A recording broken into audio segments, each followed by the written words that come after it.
અમરેલી જિલ્લામાં મોટાભાગના વિસ્તારોમાં ખેડૂતો બાગાયતી પાકનું વાવેતર કરે છે. બાગાયતી પાકમાંથી લાખો રૂપિયાની કમાણી કરે છે અને હાલ ઉનાળાની સિઝન આવે એટલે કેરીના રસિકોમાં કંઈક અનેરો માહોલ જોવા મળતો હોય છે. દર વર્ષની જેમ આ વર્ષે કેરી સિઝન કરતાં 15 દિવસ લેટ આવી છે અને હાલ કેરીના રસિકો થનગની રહ્યા છે.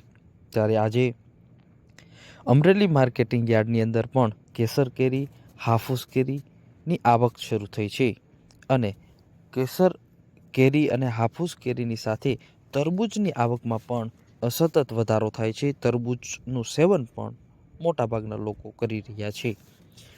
હાલ માર્કેટિંગ યાર્ડમાં કેસર કેરીનો ભાવ 1200 રૂપિયાથી 2900 રૂપિયા સુધી નોંધાયો હતો, જ્યારે એવરેજ 20 કિલોનો ભાવ 2500 રૂપિયા નોંધાયો હતો અને અમરેલી યાર્ડમાં 15 ક્વિન્ટલની કેરીની આવક નોંધાઈ હતી.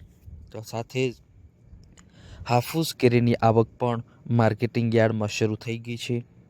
હાફૂસ કેરીનો ભાવ 2000 રૂપિયાથી 3000 રૂપિયા સુધી નોંધાયો છે. 10 ક્વિન્ટલની આવક અમરેલી યાર્ડમાં નોંધાઈ છે અને સરેરાશ ભાવ 2600 રૂપિયા સુધી 20 કિલોનો નોંધાયો છે. આ વર્ષે હાફૂસ કેરીના ભાવમાં સતત વધારો થઈ રહ્યો છે, ત્યારે કેસર કેરીનો ભાવ 2900 રૂપિયા સારી ક્વોલિટીનો 20 કિલોનો બોલાયો છે. અમરેલી યાર્ડમાં કેરી સિવાય મોસંબીની આવક પણ શરૂ છે. ઉનાળાના સમયમાં લોકો મોસંબીની પણ ખરીદી કરતા હોય છે અને મોસંબીનો ઉપયોગ પણ કરતા હોય છે. ત્યારે મોસંબીનો ભાવ યાર્ડમાં 1200 રૂપિયાથી 1450 રૂપિયા નોંધાયો હતો અને એવરેજ ભાવ 1350 રૂપિયા નોંધાયો હતો. 10 ક્વિન્ટલની આવક અમરેલી યાર્ડમાં મોસંબીની નોંધાઈ હતી. તો સાથે જ તરબૂચની પણ આવક શરૂ થઈ ગઈ છે. અમરેલી માર્કેટિંગ યાર્ડમાં સૌથી વધુ તરબૂચની આવક થઈ હતી.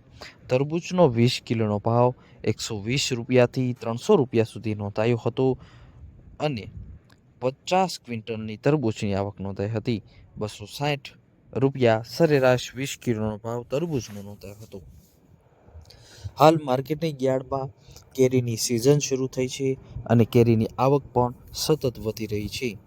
અમરેલી માર્કેટિંગ યાર્ડમાં કેસર કેરીનો ભાવ ઊંચામાં ઊંચો 2900 રૂપિયા નોંધાયો હતો. 15 ક્વિન્ટલની આવક નોંધાઈ હતી. તો સાથે જ હાફૂસ કેરીનો ભાવ 3000 રૂપિયા નોંધાયો હતો અને યાર્ડમાં 10 ક્વિન્ટલની આવક હાફૂસ કેરીની અમરેલી યાર્ડમાં નોંધાઈ હતી.